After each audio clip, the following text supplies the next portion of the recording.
Hey everyone, welcome to the podcast. My name is Eitan. I'm your host today. I'm joined by Jonathan Kane of City Coach. I know you've been coaching for over 30 years in the New York City area. Yeah, back in 1989. Started in grad school for exercise physiology. Started working with a few athletes then, and yeah, my whole professional life has been, working in gyms, managing gyms, and coaching athletes. So you have a background in exercise physiology. Yeah, got my master's degree in exercise physiology from Adelphi University, and I've been working in gyms, but much more old school, sort of YMCA, roll out the basketballs, tell the guys not to curse kind of stuff. Mm-hmm. And I was working at at MetLife at the corporate fitness center there, and a PhD came in and took over the program and opened my eyes to the science of exercise, and it made me realize that if I wanted to, this was a viable career path, and that if I wanted to do it,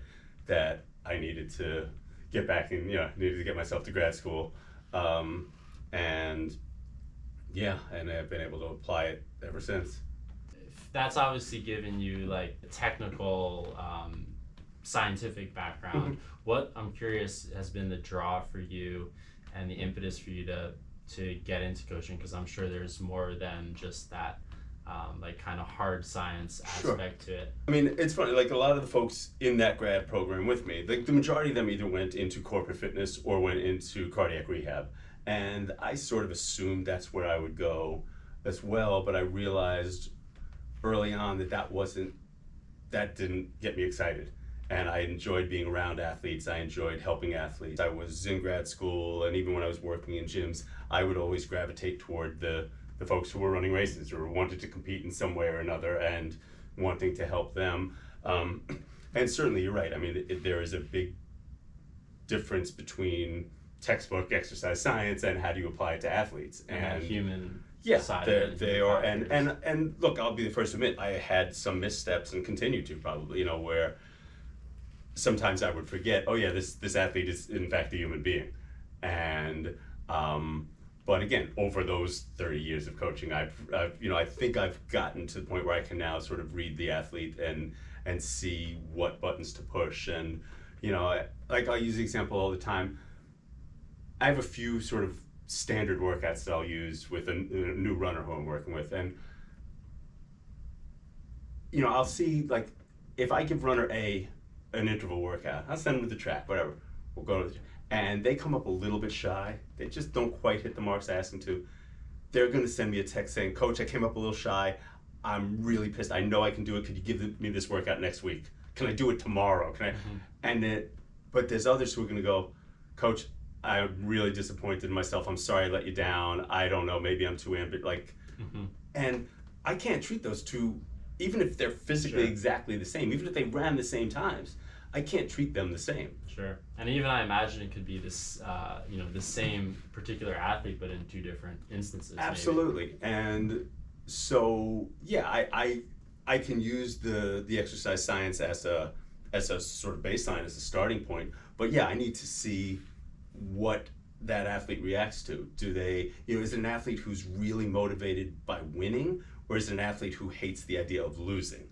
Which sounds like the same thing, but it's not. Yeah, no, that's super interesting, and I find like the sports psychology to be super intriguing. Like what drives people to be so competitive, and like when you witness or partake in athletic endeavors, you gain a really appreciation for like that human spirit and drive. But at the same time, I'm sure as a coach, you also contend with the lows and motivational plateaus and things like that. So I'm curious, what are some ways that you address like motivational slumps in your athletes? Sure. And challenges like of that nature? There's a few things. A lot of times, runners more than cyclists and triathletes, but there's a tendency to get really locked into numbers. Mm-hmm. And I'm not running the same time that I used to, and my 5K PR is such and such, but I can't come within a minute of that, and they get real down on themselves. And in situations like that, I like to really change things up. Sort of get them out of their head by either finding like a ridiculously hard trail race. Because if you're doing a 5K trail race with 1,000 feet of elevation gain, no one's setting a It's PR. gonna just No, shift no one everything, cares right? about the time. Mm-hmm. It's just going to be a good hard effort. And so now you don't get so bogged down with the time, or we find a race that's got some bizarre distance. So you just ran a 4.3 mile run. You're not you don't have a 4.3 mile PR, so you're not going to be fixated on that. And sometimes, honestly, it'll be, let's find them a small race. You know, look, obviously, by definition, a lot of people like big races.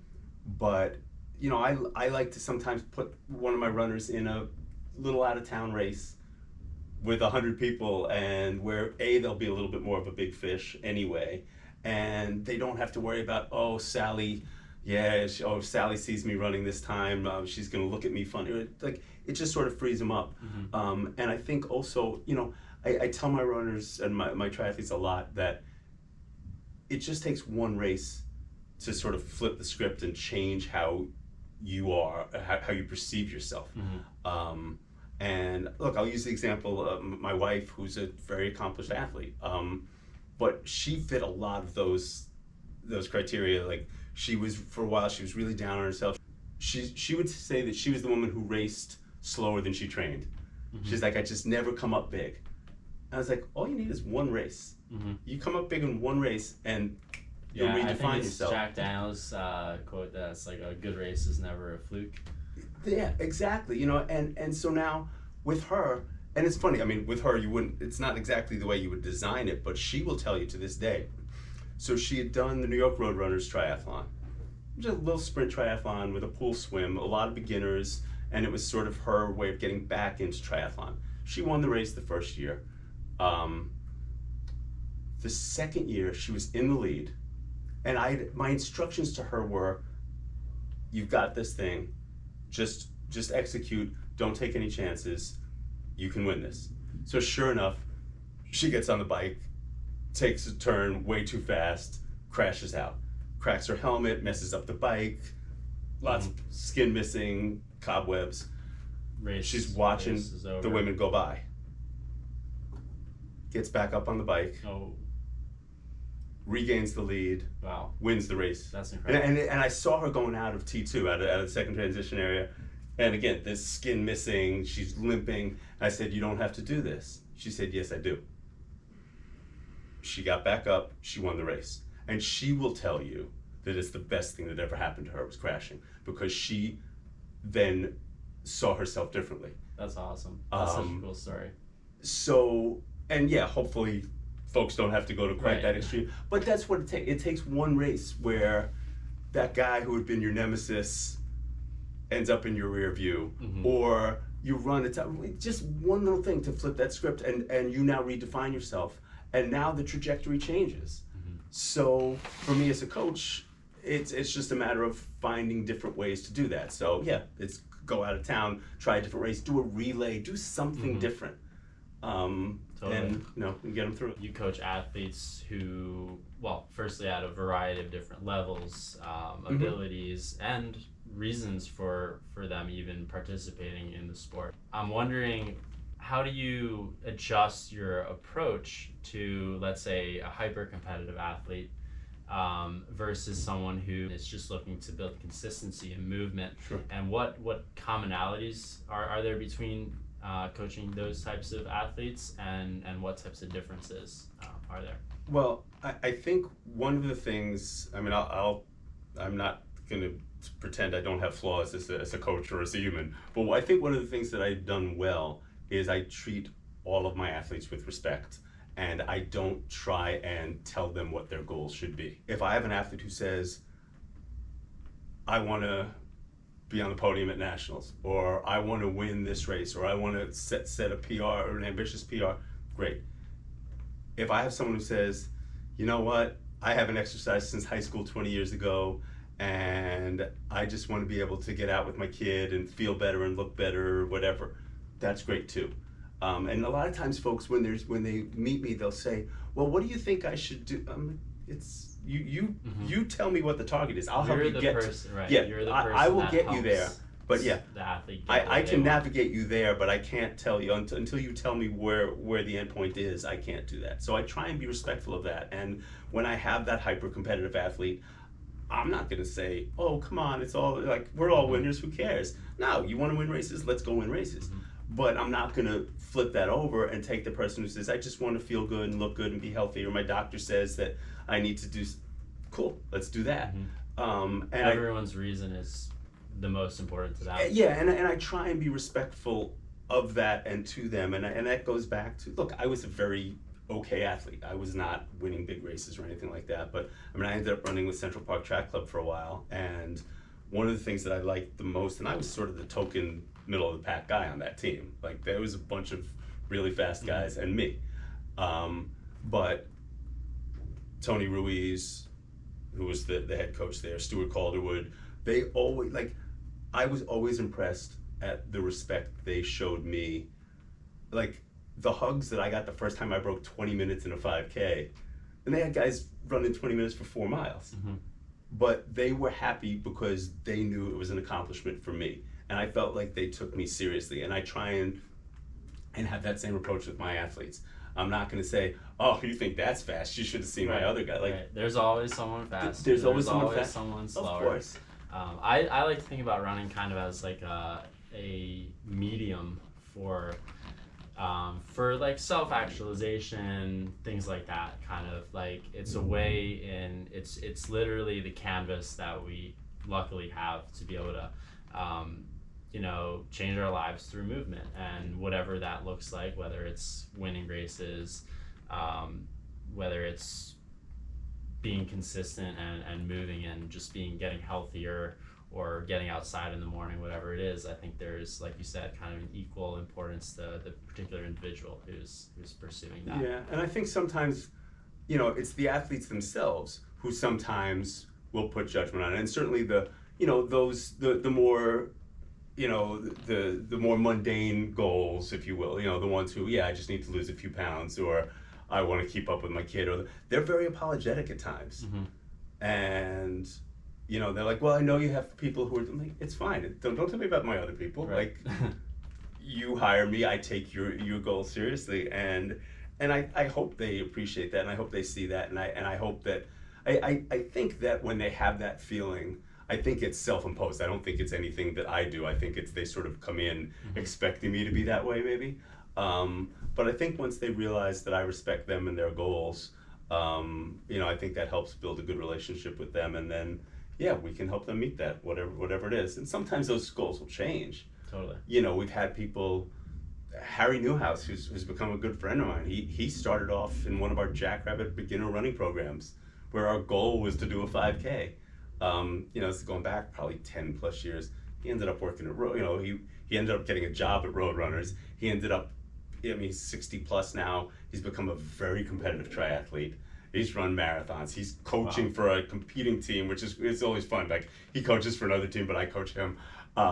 He's been doing ultra endurance swims and stuff like that. So you know what? When he showed up, I don't think even he could have envisioned where this was going to take him.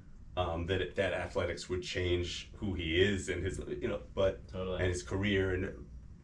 But sometimes those goals will morph, and sometimes it'll stay, hey, I just want to be healthy and feel good and look good and whatever it is. You're just here to help. There you go. Tell me a little bit about some of the challenges that you face as a coach, and also some of the most rewarding aspects of it. I think the most rewarding part honestly goes back to what we were just discussing, that I've worked with such a wide range of athletes. And if you look at a lot of my peers, my competition, whatever you want to think of them as, Coach X is the guy who, you hire him, everyone that works with him is trying to make the Olympic trials or whatever, and Coach Y, he works with team in training or other charity runners, and who are looking to do their first race, and that's it.